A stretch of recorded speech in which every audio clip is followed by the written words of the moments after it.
지금 저는 영혼육에 대해 성경이 어떻게 말하고 있는지 알려드리고 있습니다. 이 개념을 더 잘 이해하기 위해서 예수님의 십자가 피로 개혁하신 신약 시대를 히브리서 9장과 10장을 통해 설명드리고 있습니다. 영혼육의 주제에서 약간 벗어난 것 같지만 인내심을 가지고 들어주시기 바랍니다. 여기서 기억해야 할 것은 구약에서의 율법은 우리의 혼과 육을 비유하며 신약의 성령의 법이 우리의 거듭난 영과 관련이 있다는 점입니다. 히브리서 9장과 10장의 구약의 성전의 기물들은 예수님이 오시기 전에 율법의 기능과 오신 후 십자가 사건과 부활 이후의 우리의 상태가 어떻게 바뀌는지를 보여줍니다.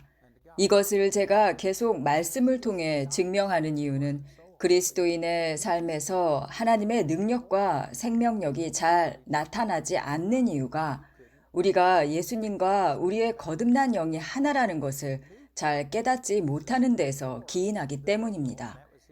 다시 강조하지만 에베소서 4장 24절, 요한일서 4장 17절에서 예수님께서 그러하신 것처럼 우리도 이 세상에서 그러하기 때문에 예수님과 우리의 거듭난 영은 동일한 하나임을 알 수 있습니다. 그리고 그로 인해 우리는 긍휼을 얻고 필요할 때 돕는 은혜를 얻기 위해 은혜의 보좌 앞으로 담대히 나아갈 수 있는 상태가 된 것입니다.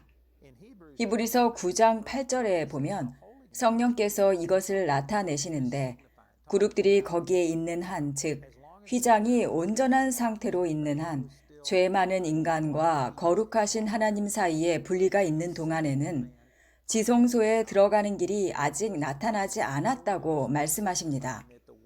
예수님의 십자가의 사건이 있기 전, 즉 지성소의 휘장이 위로부터 아래로 찢기기 전에는 우리들은 하나님 앞으로 담대히 나갈 방도가 없었음을 설명합니다. 9절에서 이것은 현재까지의 비유니 이것들은 우리들을 온전하게 할 수 없나니 라고 말씀하십니다. 다시 말해서 우리의 행위와 혼적인 부분을 대변하는 율법은 비유이고 그림자이며 모형이라는 것입니다. 10절에서 개혁할 때까지 맡겨둔 것이니라 라고 말씀하시듯 율법은 개혁할 때까지 맡겨둔 것입니다. 이제 옛 언약인 율법은 예수님의 십자가의 보혈로 그 휘장이 찢겨짐으로써 개혁이 일어났고 새 언약의 시대를 맞이한 것입니다. 지금 우리는 예수님이 이루신 개혁의 시대를 살고 있습니다.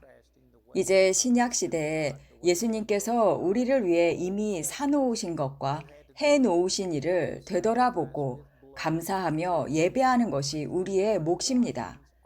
새 언약에서는 우리는 이제 담대하게 하나님의 임재 앞으로 지성소로 나아갈 수 있습니다. 왜냐하면 그분의 몸의 휘장이 우리를 위해 찢겨졌기 때문입니다. 하나님과 우리의 거듭난 영 사이의 분리는 이제 존재하지 않습니다. 하나님께서 그러하신 것처럼 우리도 이 세상에서 그러합니다. 요한일서 4장 17절과 고린도전서 6장 17절, 주와 합하는 자는 한 영이니라. 우리는 영 안에서 하나님과 연합되어 있고 더 이상 이러한 분리가 없습니다. 12절에 여기 쓰여 있듯이 염소와 송아지의 피가 아니라 오직 자신의 피로 영원한 속죄를 이루사 단번에 성소에 들어가셨다는 겁니다. 여기서 반드시 기억해야 할 것은 영원한 속죄를 단번에 이루셨다는 것입니다. 회개할 때 그때까지 지은 죄만 속죄된 것이 아닙니다. 시간 밖에 계시는 하나님이 시간 속으로 들어오셔서 단번에 우리 모두의 과거, 현재, 미래의 모든 죄를 속죄하신 것입니다. 여러분, 이 사실을 정말 아십니까? 정말 우리는 이 사실을 진지하게 알고 기억하며 감사해야 합니다. 거듭나기 전에 지었던 모든 죄는 용서받았지만 그 이후에 우리 알지 못하고 아직 일어나지 않은 새로운 죄도 모두 다 속량받은 것입니다. 그래서 기쁜 소식인 거죠. 여러분 기쁘게 살고 계십니까? 오순절 교인들은 여러분의 삶에 죄가 있고 그 죄를 고백하고 회개하고 돌이켜서 소위 피 아래에 두지 않으면 고백하지 않은 죄 때문에 죽어서 지옥에 갈 거라고 말합니다. 또한 일부 복음주의자들은 그보다는 덜하지만 같은 원칙을 믿습니다. 구원을 잃지는 않겠지만 하나님과의 교제가 끊어질 수 있고 하나님의 인재를 느낄 수 없고 고백하지 않는 죄가 있으면 하나님께서 여러분을 사용하지 않을 거라고 말하죠. 똑같은 원칙이지만 결과가 덜 심각할 뿐입니다. 마치 막대기를 들고 한쪽 끝에는 고백하지 않은 죄가 있어서 죽고 지옥에 간다고 쓰여 있으며 다른 쪽 끝에는 지옥에는 가지 않지만 교제를 잃고 구원의 모든 혜택을 잃는다라고 쓰여 있는 것과 같습니다. 똑같은 거지만 결과가 덜 심각할 뿐이죠. 저는 단지 하나님께서 여러분의 죄를 위해 단 한 번만 죽으셨다고 말씀드리는 겁니다. 죄를 지을 때마다 고백하지 않아도 된다는 것입니다. 그렇다고 제가 죄를 짓고 뻔뻔하게 살아도 된다거나 회개나 자복이 필요하지 않다는 말씀을 드리는 것이 아닙니다. 죄에 묶이지 말아야 한다는 것입니다. 모든 죄가 용서받았음을 강조하는 것이며 죄를 바라보기보다는 그것을 용서하고 해결하신 하나님께 감사해야 한다는 말씀을 드리는 것입니다.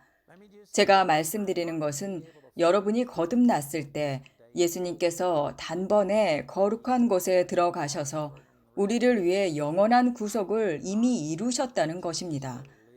정말 안타깝게도 이 개념을 가진 사람은 극히 드뭅니다. 죄의식에 속박당하거나 반대로 교만하게 정죄하거나 그렇게 주 안에서의 자유와 기쁨을 누리지 못하는 그리스도인이 많다는 것입니다. 그리고 바로 이 지점에서 하나님의 구원의 능력이 우리의 삶에서 나타나지 않는 것입니다. 다시 말씀드리지만 대부분의 크리스천들은 구원받을 때 과거의 모든 죄를 용서받았다고 믿습니다. 하지만 미래에 죄를 지을 때마다 하나님께 나아가 회개하고 그 죄를 용서받아야 하며 그렇지 않으면 죽어서 지옥에 갈 것이고 적어도 하나님께서 여러분을 사용하지 않으실 것이며 하나님과의 교제가 끊어지고 삶에 죄가 있는 한 어떤 혜택도 누릴 수 없을 거라고 생각할 수 있습니다. 저는 그것이 속박이라고 말씀드리는 것입니다. 성경은 그렇게 말하고 있지 않습니다. 여기에는 그분이 단번에 그 거룩한 곳, 지성소에 들어가셔서 우리를 위해 영원한 구속을 이루셨다고 쓰여 있습니다. 구속은 죄의 용서, 영원한 죄의 용서, 속죄를 의미합니다. 15절을 보시면 이로 말미암아 그는 새 언약의 중보자이시니 이는 첫 언약 때에 범죄한 죄에서 속량하려고 주구사 부르심을 입은 자로 하여금 영원한 기업의 약속을 얻게 하려 하심이라 라고 쓰여 있습니다. 다시 말씀드리지만 많은 크리스천들은 여러분의 기업이 거듭나기 전까지 과거의 모든 죄가 용서받을 때까지만 유효하다고 믿습니다. 그리고 계속해서 기업을 누리려면 죄를 지을 때마다 주님께 나아가 그 죄를 주님의 피 아래에 두고 기업을 되찾아야 한다고 믿습니다. 하지만 여기서는 영원한 기업, 영원한 구속에 대해 이야기하고 있습니다. 영원이라는 단어는 바로 여러분이 주님께 나와 거듭날 때 과거, 현재, 미래의 모든 죄가 용서받았다는 것입니다. 다시 말씀드리지만 거듭날 때, 구원받을 때에만 용서받는 것이 아니라 아직 짓지도 않은 죄까지 이미 용서를 받은 것입니다. 어떤 분들은 이 말에 기겁하면서 무슨 소리냐 라고 하실 것입니다. 제가 말씀드리는 것은 예수님께서 여러분과 저를 위해 죽으시고 우리 죄를 속죄하셨을 때 우리의 모든 죄는 미래의 죄였다는 것입니다. 이 개념을 제대로 깨닫지 못한다면 우리는 주님 안에서의 진정한 기쁨을 경험할 수가 없습니다. 그래서 중요합니다. 우리가 죄의식에 묶여 있다면 그분의 기쁨을 경험할 수 없습니다. 다시 말하지만 우리의 관점에서 죄에는 다양한 정도가 있습니다. 어떤 사람들은 살인이 누군가에게 화를 내는 것과는 다르다고 생각합니다. 하지만 아시다시피 예수님께서는 마음속으로 누군가를 미워하면 살인죄를 지은 것이라고 말씀하셨습니다.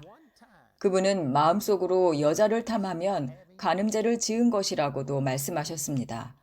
그러나 인간적인 관점에서 볼 때 누군가에게 화를 내는 것과 나가서 그들을 죽이는 것에는 차이가 있습니다.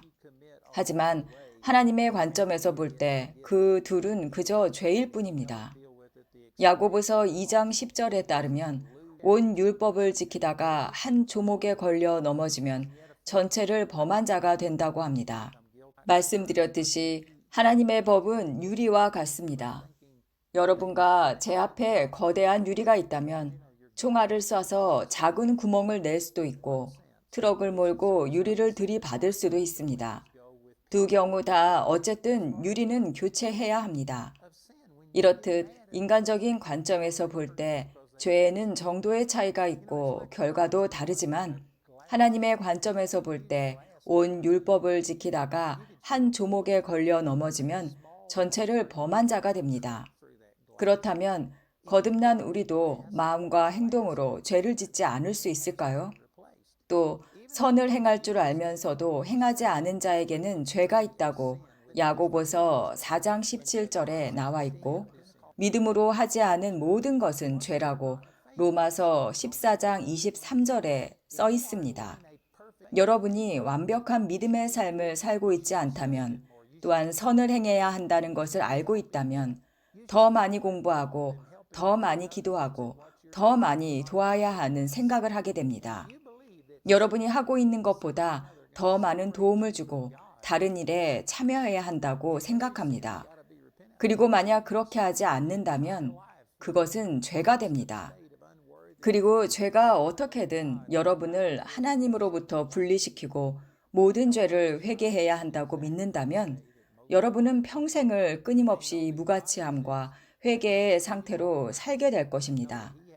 매주 회개 기도를 하면서 말이죠. 여러분은 어떻습니까? 주 안에서 사랑과 기쁨을 누리십니까? 위에 제가 묘사하고 있는 것은 대부분의 기독교인들이 사는 방식과 매우 유사하지 않습니까? 우리는 하나님의 존재를 알고 그분이 전능하시다는 것도 알고 그분이 모든 능력을 가지고 계신 것을 알고 믿습니다. 우리들은 그분의 능력을 의심하지 않지만 상당수 죄의식이나 자신의 처지와 상황에 묶여 있기 때문에 우리의 유익을 위해 그분의 능력을 사용하시려는 그분의 의지를 의심합니다. 하나님을 우리의 생각 속에 제한하는 것입니다. 정말 안타깝게도 많은 그리스도인들이 이것이 무엇을 말하는지 이해하지 못하고 있습니다. 그들은 거듭날 때 죄를 용서받았고 그 후에는 실수를 할 때마다 부족할 때마다 하나님께 가서 그 죄를 고백하고 예수의 피를 뿌려야 한다고 생각합니다. 그게 아닙니다. 예수님의 피의 능력을 선포하며 감사하고 찬양해야 하는 것입니다. 지금 이 죄를 사하기 위해 예수님의 피 아래로 가져가는 것이 아닙니다.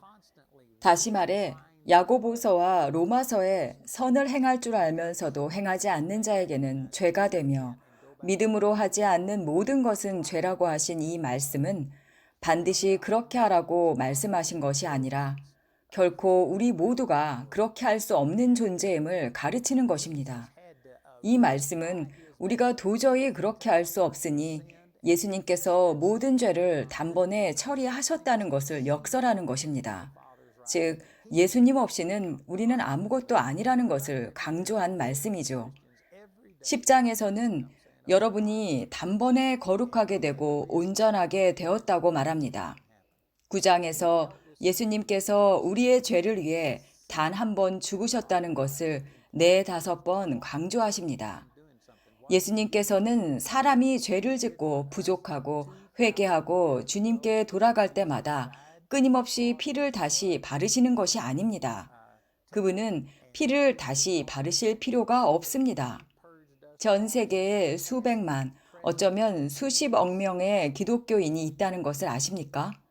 그리고 예수님께서 사람이 죄를 짓고 고백하고 돌이킬 때마다 피를 다시 바르셔야 한다면 그분이 아버지 우편에 앉아 계시는 일은 없을 것입니다.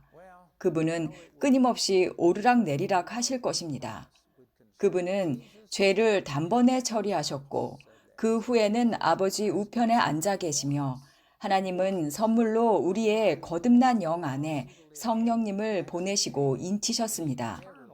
그분이 여러분과 저를 위해 하신 일은 예수님께서 죽으시고 하늘 성전에 피를 가져가셔서 제단에서 속죄를 하시고 과거, 현재, 심지어 아직 저지르지도 않은 죄까지 모든 죄에서 우리를 깨끗하게 하신 것입니다.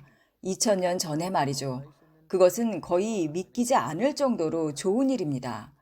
그리고 이것을 보고 있는 사람들이 이 예수님이 하신 업적과 진리를 믿는다면 그리스도의 사랑이 우리를 강권할 것입니다. 고린도 후서 5장에서 바울은 그리스도의 사랑이 우리를 강권한다고 말했습니다. 그리스도의 사랑은 여러분이 벌과 거절에 대한 두려움 때문에 의도적으로 살았던 것보다 더 거룩하게 살도록 강권하실 것입니다. 기본적으로 대부분의 사람들은 하나님께서 그들의 기도에 응답하지 않으시고 그들이 모든 것을 올바르게 하지 않으면 그들을 위해 일하지 않으실까봐 두려워 거룩한 삶을 살려고 노력하기도 합니다. 두려움은 동기부여 요인이지만 두려움은 고통을 준다고 요한일서 4장 18절에서 말씀하십니다. 두려움보다 더 큰 동기부여 요인이 있는데 그것은 바로 사랑입니다.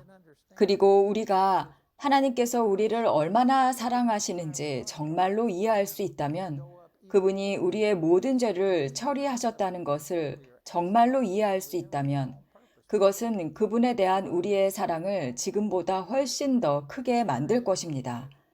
그리고 우리는 의도적으로 살았던 것보다 더 거룩하게 살게 될 것입니다. 사랑은 두려움보다 부작용이 없는 더 큰 동기부여 요인이 됩니다. 두려움으로 사람들에게 하나님을 섬기게 할 수는 있지만 두려움의 부작용은 고통과 정죄이며 하나님을 멀리하게 합니다.